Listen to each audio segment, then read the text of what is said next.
네, 중장년층들이 창업 준비할 때 아마 가장 먼저 떠올리는 것이 이런저런 프랜차이즈 점포들이 아닌가 싶습니다. 네, 그렇습니다. 워낙 골목 상권이 어렵다 보니까 조금은 안심하고 시작할 수 있다는 점이 바로 이 프랜차이즈의 장점인 것 같은데요. 하지만 그래서 더욱더 꼼꼼하게 따져봐야 되겠죠?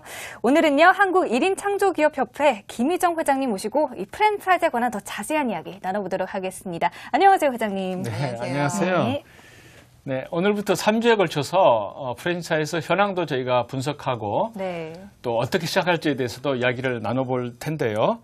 먼저 우리 정부가 최근 창업 지원 이 부분에 대해서는 어떤 지금 정책이라든가 분위기인가요? 네, 2011년도에요. 1인 창조기업 육성법이 발의가 됐습니다. 네. 그래서 1인 기업들뿐만이 아니고 창업을 준비하시는 여러분들이 이제 관심을 가지고 많이 그 정부 정책에 참여하고 있는 중인데요. 네. 이명박 정부 때는 창조 경제라고 해서 여러 가지로 이제 관심을 많이 받았다고 한다면 박근혜 정부 들어오면서부터는 정부 3.0 시대를 맞이해서 국가 정보 자체를 많이 공개하는 그런 흐름으로 가고 있습니다. 네. 그러다 보니까 특히 주목받을 수 있는 것이 이제 서울시의 상권 분석 서비스라든가 국토부의 이제 부동산 관련된 서비스들이 예비 창업자나 창업자들에게 굉장히 좋은 서비스가 될 수 있을 것 네. 같습니다. 네. 그래서 지금 여러분들이 어느 때보다도 그 아이템이나 또는 자금이라든가 또는 정보에 고민이 많으시겠지만 사실은 정부가 이렇게 적극적으로 국가 정보를 공개할 때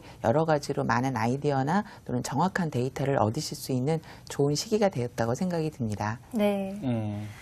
네, 혹시 이 프랜차이즈의 개념을 좀 잘못 이해하고 계시거나 조금은 잘 모르겠다라고 하시는 분들을 위해서 그 개념부터 좀 더 자세히 짚어보는 시간 가져보도록 하겠습니다.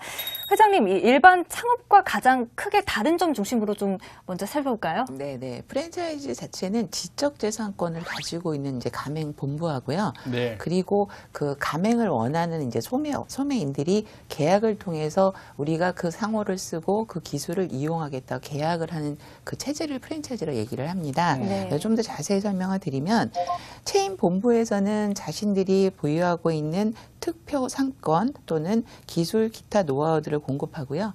그리고 나서 가맹 계약을 체결하고 나면 소매점들에게 이제 동일한 어떤 서비스를 유지할 수 있도록 여러 가지 용역이라든가 재화를 공급해서 실제로 매출 자체가 가맹본부와 가맹점 간의 관계에 의해서 일어날 수 있는 형식을 띠고 있는 것이 프랜차이즈라고 볼 수 있습니다. 네. 뭐 차이가 조금 있다면요. 일반 창업은 혼자서 보통 모든 것을 준비해야 된다고 한다면 네. 프랜차이즈는 이제 초창기에 혼자 준비했던 분들 본사로부터 공급받는 것 그리고 네. 또 어떤 위기에 처했을 때 같이 고민할 수 있는 것 이제 그리고 매출에 관련돼서 여러 가지 측면에 대한 마케팅 지원이라든가 그리고 이제 물류 같은 경우도 혼자 하게 되면은 굉장히 고비용으로 취급해야 될 부분들을 어떤 시장 환경에 영향받지 않고 일정하게 공급받을 수 있다는 것 그런 것들이 가장 큰 장점이라고 볼 수 있겠습니다. 네. 프랜차이즈 포함해서 이제 창업 시장도 그때그때 어떤 트렌드가 있기 마련인데요. 네.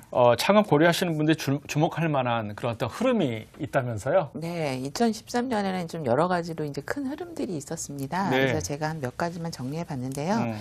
대기업 빵집 사업이 이제 철수가 됐고요. 네. 그다음에 두 번째는 중소기업 적합 업종이 선정되었습니다. 그리고 세 번째는 공정거래위원회의 공정거래에 관련된 기준안이 발표가 되었고요. 네. 그리고 이제 마지막으로는 가맹사업법 법이 개정이 되었습니다.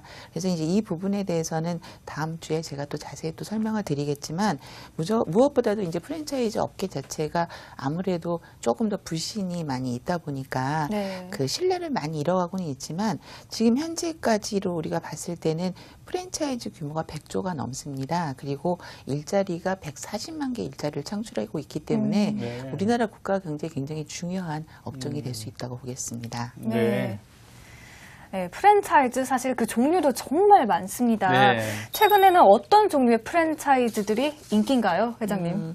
우리 국내 프랜차이즈가 지금 1,800개가 넘습니다. 그래서 네. 지금 제가 표를 좀 약간 정리를 해야 하는데요. 네. 표를 보시면서 말씀을 드리면 공정거래위원회 가맹사업 그 홈페이지에 가서 정보공개서를 기준으로 보시겠습니다. 이렇게 되면 프랜차이즈 브랜드를 19개 업종으로 구분해서 공시한 내용을 살펴보면요. 네. 국내 프랜차이즈 업종별 현황은 이제 다음과 같이 정리할 수 있겠는데요. 상위 10개의 업종을 정리해 봤더니 기타 외식이 61.4%로 1위를 차지했고요. 네. 그리고 교육 서비스가 2위, 기타가 3위, 소매가 4위, 그리고 이어서 패스트푸드가 4.1위로 5위를 차지했습니다. 6위는 3.4%로 주류가 차지했고요. 7위는 제과 제빵 업종이 차지했습니다. 특히 그 패스트푸드는 그 5위를 차지했지만 145개 업종의 브랜드가 있고요. 네. 그리고 주류는 122개의 브랜드, 그리고 제과 제빵 같은 경우는 91개의 브랜드를 가지고 있어서요. 네. 전체 국내 프랜차이즈 중 71.4%가 외식 업종이 차지한다고 나타났습니다. 네. 그리고 이제 다음 자료를 보시게 되면요. 2012년 우리나라에 공개 발표된 자료에 따르면요. 프랜차이즈 가맹본부 중 외식업종 비율이 67.5%로 다행했다가 71% 다시 올라가는, 그러니까 전반적으로 계속 상승하는 그런 기준을 보이고 있습니다. 네. 그래서 보시게 되면은 2010년에는 가맹본부 수가 2042개였는데요. 2011년은 2,405개, 그리고 2012년에는 2,678개로 지금 전체적으로 계속적으로 증가하는 추세가 있어서 아무래도 가맹점이나 또는 창업을 준비하시는 분들이 모두 프랜차이즈로 창업하는 것에 대해서 꾸준히 긍정적으로 그리고 관심 있게 발전하고 있다는 걸 보실 수가 있습니다. 네. 그럼 최근 관심이 큰 업체들을 중심으로 프랜차이즈 창업 시에 좀 주의할 부분, 또 체크해야 될 부분, 이걸 좀 살펴보죠. 네네. 지금 제가 정리한 점수표 자체는 이제 표준 점수라고 해서요. 네. 프랜차이즈와 관련된 100점 만점 기준으로 해서 점수를 매겨서 순위를 내온 게 있습니다. 네. 그리고 이제 두 번째는 성장에 관련된 것들이 얼만큼 잘 되고 있나. 그리고 이제 세 번째는 회사가 얼만큼 믿을 만한지 신뢰도에 대한 부분을 정리가 되고 있고요. 네. 그 다음에는 광고 홍보 지원을 얼마나 해주고 있는가. 그리고 실제로 관리 충실을 얼마나 잘해주고 있는가. 그 다음에 가맹 점수는 어떻게 되고 있느냐에 따라서 이제 순위를 매기고 있는데요. 네. 지금 표에서 보시는 것처럼 지금 가장 많이 인기 있는 부분은 이제 여러분들이 커피 쪽에 관련된 관심이 많은 것처럼 힐리스 커피가 1위를 차지했고요. 네. 그 뒤에 보시게 되면은 뭐 카페 베네나 또 여러 가지 엔젤리너스 같은 그런 커피 브랜드들이 있는데 그런 브랜드들은 지금 계속 순위가 떨어지고 있습니다. 그런데 이제 할리스 커피는 굉장히 열심히 잘 하고 있는 편인데요. 네. 이번에 이제 지난 11일 날 발표된 자료에 따르면 홈스테드 커피 전문점도 법정 관리에 들어갔거든요. 그래요? 네. 그래서 지금 유통업계 전체가 지금 우리가 뭐 그 유명하다고 싶은 브랜드들을 이제는 조금 믿을 수 없는 이제 그런 상황이 되고 있습니다. 네. 물론 홈스테드 커피 담당자로 말로는 이제 가맹점은 전혀 문제가 없을 것이다. 이렇게 얘기는 하고 있지만 지금 계속적으로 우리가 유명하던 수제버거, 그 크라제버거부터 시작해서 놀부부터 네. 시작해서 이렇게 관심 있었던 브랜드들이 계속 떨어져 나와 있는 법정 관리가 되는 상황이 되다 보니까 네. 우리가 커피에 대한 좀 관심이 많았던 예비 창업자들 같은 경우는 조금 조심해서 가맹을 하시는 게 좋을 것 같고요. 네. 그 내용을 좀 더 자세히 좀 살펴보면요. 지금 교촌치킨이 4위로 올라섰는데요. 지금 외식업 순위에서는 요즘에는 그 BFCC라든가 그 치킨 관련된 브랜드들이 굉장히 많이 상승세를 떼고 있는 추세입니다. 네. 그리고 그 다음에는 신마포 갈매기라고 저가 육류 관련된 제품들이죠. 네. 그래서 굉장히 싼 가격에 즐겨 먹을 수 있는 그런 골목 상권에 굉장히 강세를 띠고 있는 브랜드가 지금 8위에 올라갔고요. 네. 그리고 이제 스무드킹은 꾸준히 계속 올라가고 있습니다.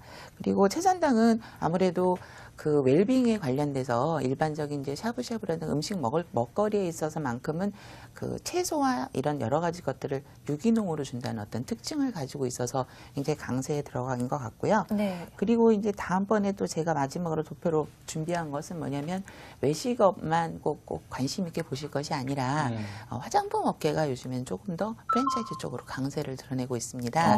예, 왜냐하면 외식이라는 것이 사실은 내가 음식을 잘 못해도 뭐 특별히 내가 노하우가 없어도 이제 지원을 받으면 할 수 있겠다라고 해서 굉장히 선호하고 있는 브랜드 중에 하나인데요. 네. 지금 현재로서는 조금은 다들 어려운 상황이다 보니까 사실은 지금 순위에서 보시는 것처럼 올리브영이라든가 비욘드라든가 이제 이런 쪽에 그 화장품 관련된 브랜드들이 상위를 차지하고 있는 상황입니다. 네. 그리고 이제 여러분들이 꼭 그 프랜차이즈 순위를 보실 때 업종별로만 보시는 부분도 있겠지만 전체적으로 해외랑도 비교를 해보시고 전체적인 수준을 좀 비교해 주실 필요는 있을 것 같습니다. 네.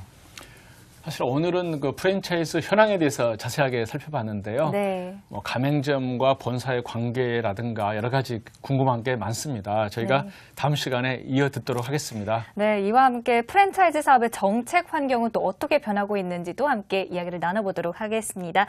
지금까지는요, 한국 1인 창조협회 김희정 회장님과 함께했습니다. 오늘 말씀 고맙습니다. 감사합니다.